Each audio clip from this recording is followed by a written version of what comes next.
Hey guys, this is Chris, and today we have the teardown of the Hubsan Zino H117S. And you might be asking how I got here. Simple answer in short is curiosity. I think every bird I've owned except for the Mavics, I've had to tear into them just to see what makes them tick. And for the Hubsan Zino, I was really interested to see if we basically have any advancements at all, or if we basically have a H501A with a 3-axis gimbal and 4K-ish camera. Whenever I say 4K-ish, I strictly mean that it's not 4K. Great camera quality for Hubsan's first attempt at this, but it's not 4K. There's a lot of footage out there of people flying, and the footage is really nice. So I'm not knocking the camera, I'm just stating the fact it's not 4K. What you find in a lot of your cheaper quads or drones that they claim 4K, but of course they're not 4K. But let's get on to just going over a little bit of what we got here. I did not do a video of the whole teardown. Well, I did not include a video of the whole teardown with this video.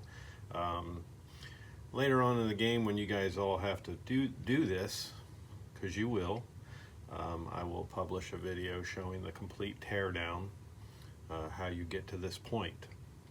And there is much more involved than this. This is just the basic teardown. To change out the ESCs and motors, it's a little bit more to it.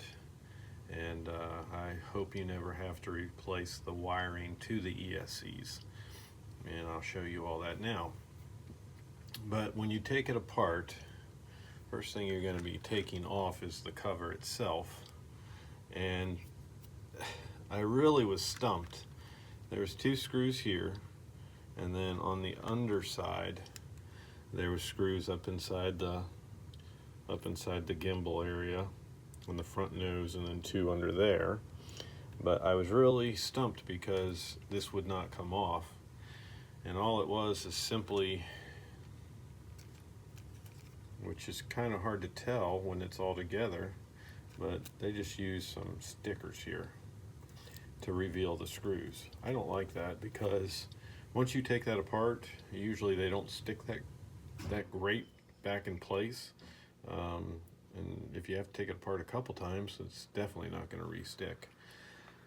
And then plus lining it up, so when I take them off, I just flap them like that. That way when I put them back, they will go exactly where they were, so hopefully they'll go back good.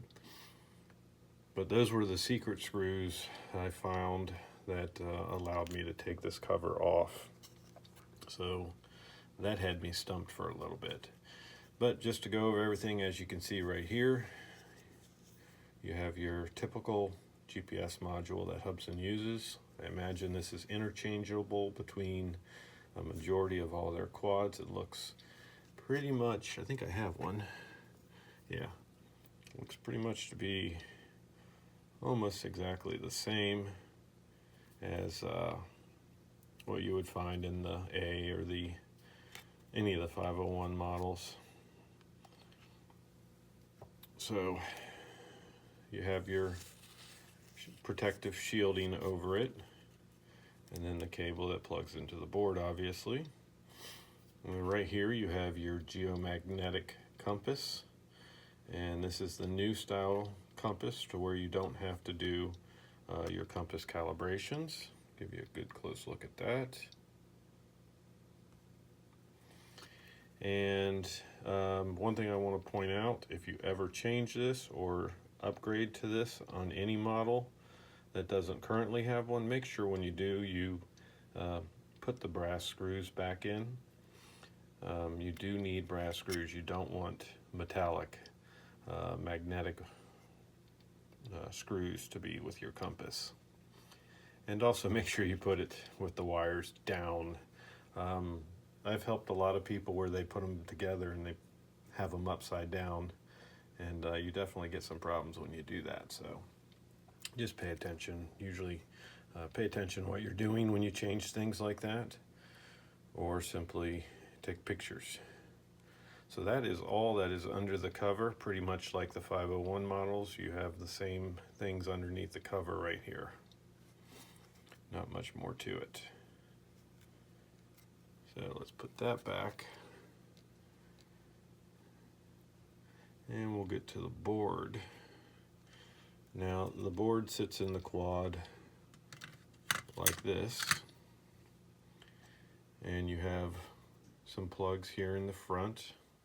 Let me zoom in on that a little bit.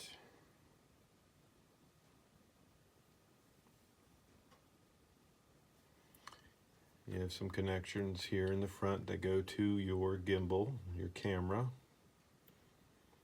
And then you have one in the back here that goes to your power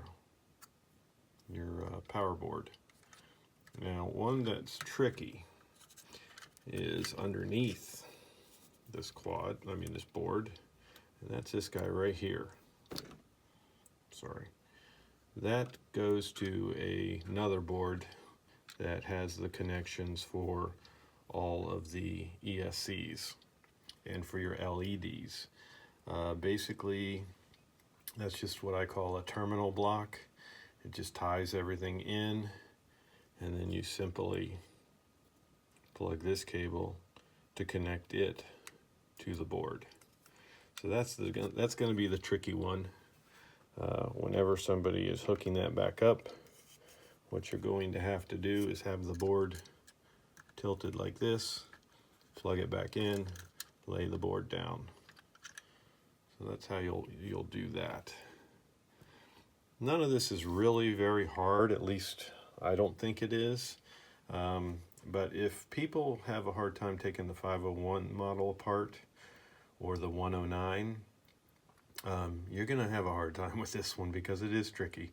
You got to be real careful with the Zino, the way they did it.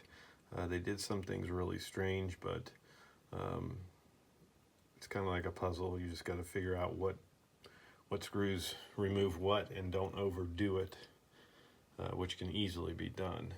But here's a good close look at your board just for anybody that wants to look at it.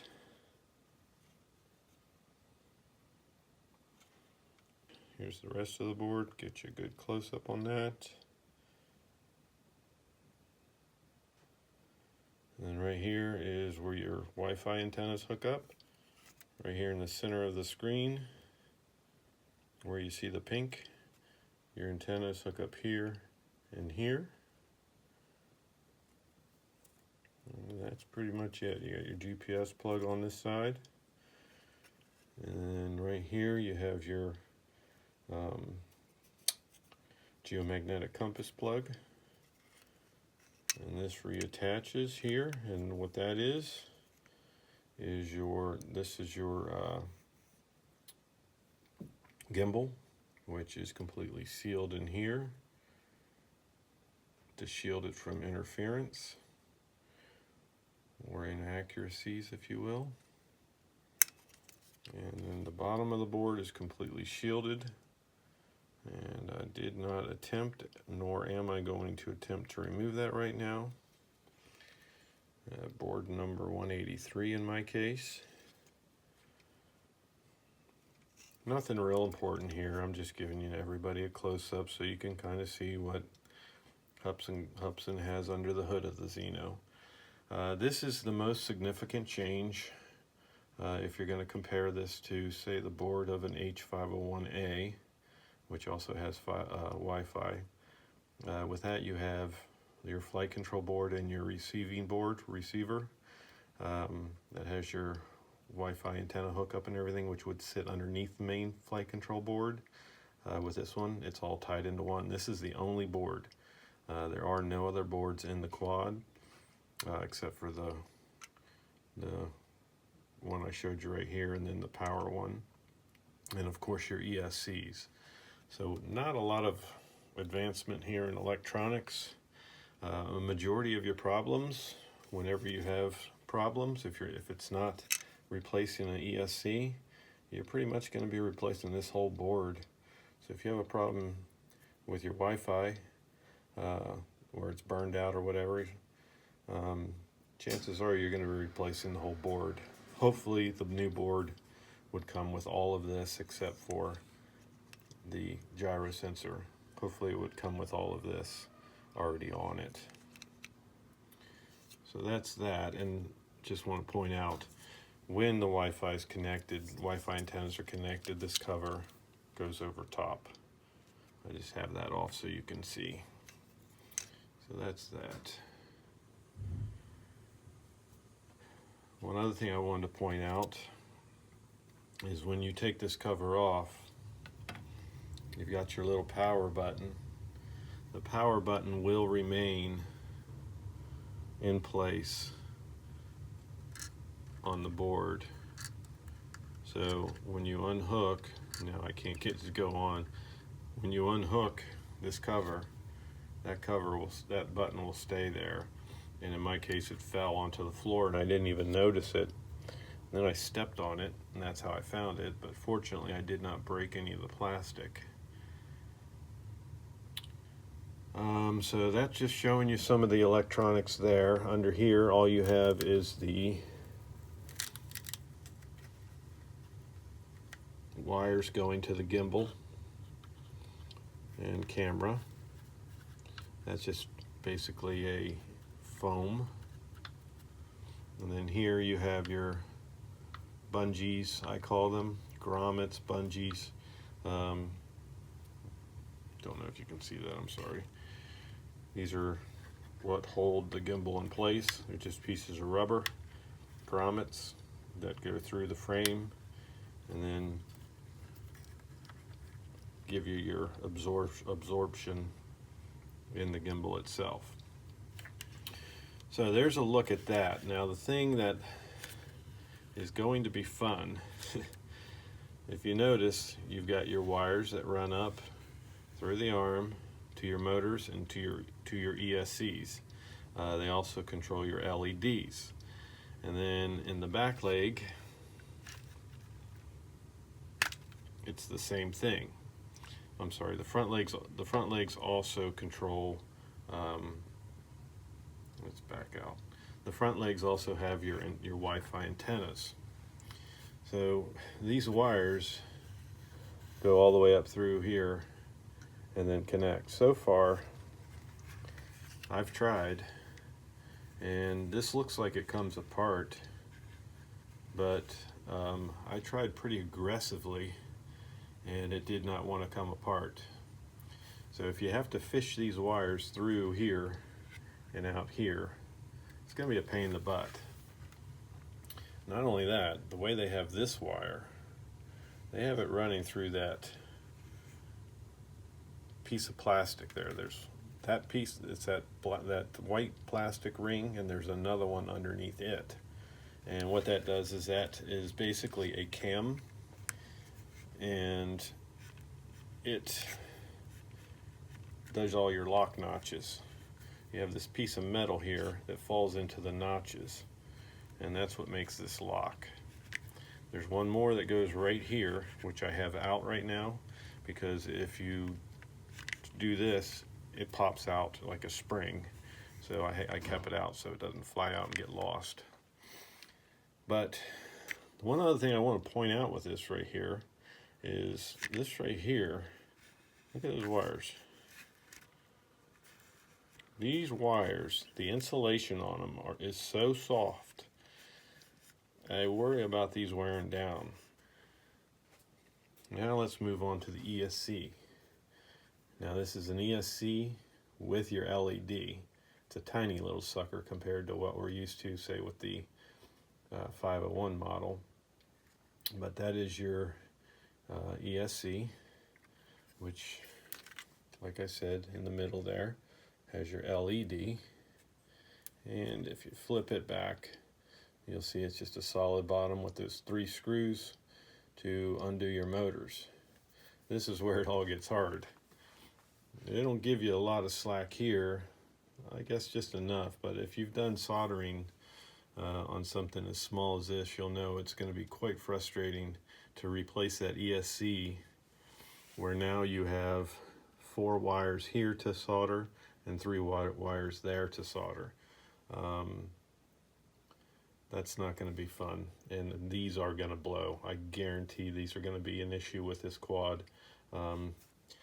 And usually people like to hurry up and do a modification and add weight to their quads. Those of you who cannot get the Hubsan battery shipped to your country, you're going to be doing battery mods, and if you're adding weight to this, you're gonna put some heat into these ESCs as they work harder, as the motors work harder, and you're gonna burn these up. When you do, this repair is not gonna be fun at all. But that's a good look right there at your ESCs / LEDs. And then inside the foot, you have your antenna. Let's see if you can read this. Here's what I found very interesting. That's your Wi-Fi antenna. Now, when I first saw this quad this past summer, before any pictures of it were released, before anybody knew about it, and they told me it's called the H117S, and that it was only Wi-Fi.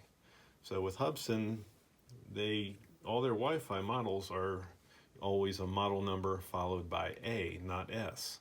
More of their 2.4 controlled devices have the name S. So they named this one the S, but the parts boards, if you can see, I don't know if you can see it. There you go. What's that say? H117A. That's the first thing I questioned when I heard about this quad. I asked them why they're not calling it an A. Well, apparently the parts say it's an A. So when you're ordering parts for this, they may say H117A. In this case, this is your Wi-Fi antenna. You can see 5.8 gigahertz, version 1. Looks like maybe version 1.0, I guess it's saying. But as you see, it says H117A, not S. So, I was being petty when I said it's stupid that they called this the H117S, but I really do think they should have called it the H117A to keep up with tradition and save from confusion. Again, not a big deal, but a little bit goofy to me. So there's your antennas. Those antennas are in the front legs. Those are both for your Wi-Fi, so you have 2 Wi-Fi antennas. And here's the cables for those coming into the frame from the legs. And like I said, those connect straight to the board.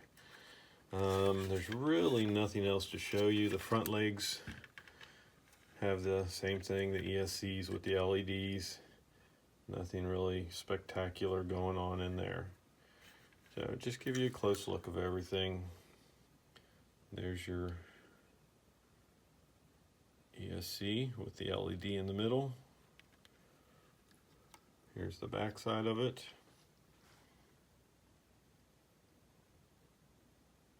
Nothing spectacular. Here's your antennas again. Here's your power board. I'll turn it around so you can see part numbers.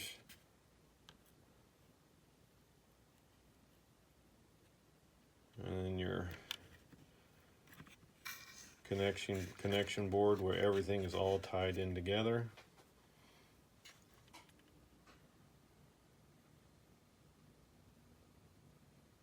And then of course your main board plugs into that.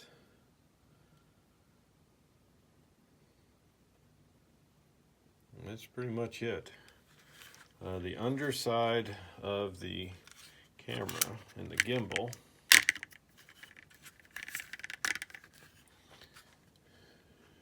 Okay, underneath here you'll see, now this normally has a cover on it, and you'll see, it's hard to tell because of the lighting, but over here there's two terminals. There you go, see them? There's two terminals there. Supposedly those are your jumper terminals, where you'll take something and jump the two of them, like say a paper clip, touch the paper clip to both of those at the same time, and that's supposed to unlock your gimbal if doing a gimbal calibration or powering off and on does not unlock the gimbal. I have not tried it, but there it is. That's a good close look at it. That's probably the best close-up I've gotten of it yet on camera. And like I said, there's normally a cover over that. It's this little cover right here. It just snaps right on. Be careful taking that off. Try not to put too much force or pull on this gimbal. This is pretty tough. I mean, you can be aggressive with it. It's just got those grommet bungees holding it in place. It's not hard to take out either. When you're at this stage right here, it's very easy to take out because I'm already unplugged right here. So once you're at this point, the rest is easy. These pop right out and your gimbal will come right out. So it's not a hard thing to change out your gimbal and camera. It's a hard thing to take the quad apart. Once you get the quad apart, everything is very simple. But getting there is a process. And to show you again, let me get this opened up. Okay. To show you again, you have these little metal clips. They go into the front arm here. So I'll put one of those in real quick and show you. If I quit dropping it. I'm sorry, back of the arm is where they go. They just slide right in. They're very simple. There, it's in. So it takes nothing to put that in. There it is right there. Now if you move the arm with it setting in there, it's going to fly right out. So you want to take a pair of tweezers. I use these guys right here. You want to take a pair of tweezers and pull it out. Which I'm not going to do that right now because I'll probably fumble around with it. But that's it. That's pretty much everything for the Zino. There, I got it. That's pretty much everything for the internal parts of the Zino. Trust me, this is about as far as you want to go. You don't want to go much further than that, other than unsoldering your ESCs to change them and replacing your motors, which these motors are quite small. As you can see right here is the bottom of that, which is about right there. So you don't have much motor at all. Very different motor for Hubsan. And I have not removed those or taken those apart yet. And I'm not going to unless I ever have a problem, but that's pretty much as far as you want to go. I would not encourage anybody go any farther, like trying to take these legs off. If you want to take these legs off, you have to unsolder either from the ESCs and pull the cables out of the arm here, or you have to unsolder from here and pull the wires out of the frame. So if you break your arm, you got quite a repair ahead of you. If you're not good at soldering, this could be a nightmare for you. But that's why people like me are here, because eventually you'll have videos on how to do it. And that's it. The rest are just a bunch of covers. These go over the Wi-Fi antennas. These go over the legs. On the underside there, they just go underneath here. These are your feet pads. A little bit of ventilation there. Oh, speaking of ventilation, that's what I want to go over. This board gets hot, and this is where I'm going to start making some predictions about the Zino. this board gets pretty hot. And as you see inside here, there's no ventilation at all. There is absolutely none. It's a sealed coffin. So, excuse me, my voice is messed up. So, when that board is in here, the only ventilation that you have, try and get this stuff out of the way so we can get a better view of it, but the only ventilation you have is right here. That's it. There is no other ventilation whatsoever. So you've got those little slits, and even those really aren't that big because they have a plastic rail covering them, so you have little slits there. That's your only ventilation for that. That's where I'm going to make the prediction for this quad. It's going to have problems. I think your biggest problems with this quad is in the future you're going to see a lot more ESC failure. The motors will probably be just as good as you expect with like the 501 model, but you're going to see some problems with the ESCs burning out, and you're going to have problems with the processors for the 4K camera. Those are probably working the hardest on the quad, and with those heating up, you're going to have failure eventually. That heat is what breaks down and wears down electronics, and they will fail. I'm going to guarantee it. They are going to fail on, I think, a good bit of quads, which is unfortunate because I think I did see somewhere a video that Hubsan put out, one of their animated Hubsan videos that shows real advanced looking electronics and how you have good airflow ventilation. No, it's not here. You have no ventilation whatsoever. So I don't know what that video was all about, but it was a little false. So those are my predictions for the future of this quad. Is you're going to have processor failure, you're going to have ESC failure, and then there's always the same typical quality control or quality assurance issues where they pinch the wires, like where I showed you underneath here. I think they're going to end up finding a lot of issues where these wires are pinched and exposed. That's very common with the quads today. The 501 models, you can virtually open up every one and find, almost in every model, you can find a pinched wire. If that's touching any metal like a screw or another wire, then that causes big problems.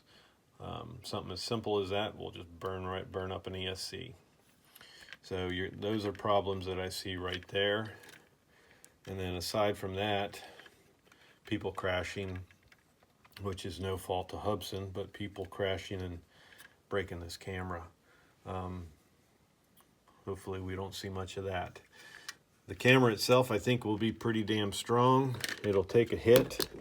Ooh, speaking of taking a hit, let's fix that up. A little crash there with the camera.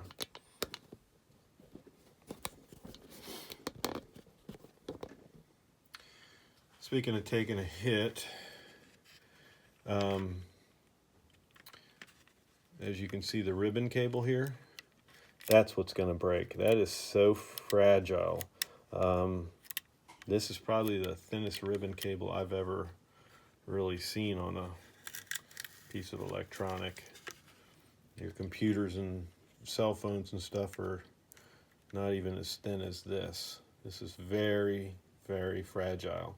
So when you crash and that camera comes loose, this is what's going to get the damage, is that cable, that ribbon cable. So that'll be a problem, but again, no fault to Hubsan. If you're crashing, it's usually pilot error. But sometimes electronics do fail, and your crash is unavoidable. So that's it. It's nothing really exciting. I did just want to, show you the internal parts of the Hubsan Zino. And if you're curious like me and want to know what makes it tick, well, here it is. It's not rocket science, guys. It's all pretty simple stuff here. If you do not know how to solder, if you do not know how to figure out what makes parts come apart, I would not recommend you do this at all.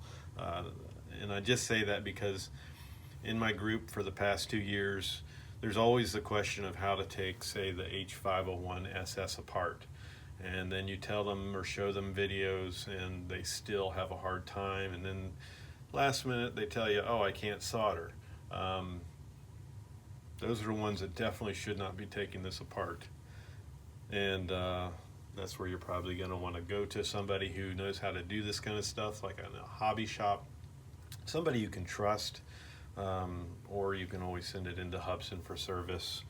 And God, I hope they can successfully service these things without causing further problems. But that's it, guys. I will do a video in the future, or publish a video in the future, showing you how to take everything apart, where all the screws are. Those videos take a lot of work as far as editing and stuff to kind of shorten them up so you're not sitting there watching me unscrew every single screw by hand. So they do require a lot of editing. And I'm in no rush to do it because I don't see anybody really taking these apart right away. But I will say that I do have a problem with this one, or did, and that is going to be in another video when I do a firmware update video. I figured out why I could not connect to Wi-Fi after I did that firmware upgrade. So that I will show you, and if anybody else runs into that problem, hopefully that will save you and resolve issues that you are having.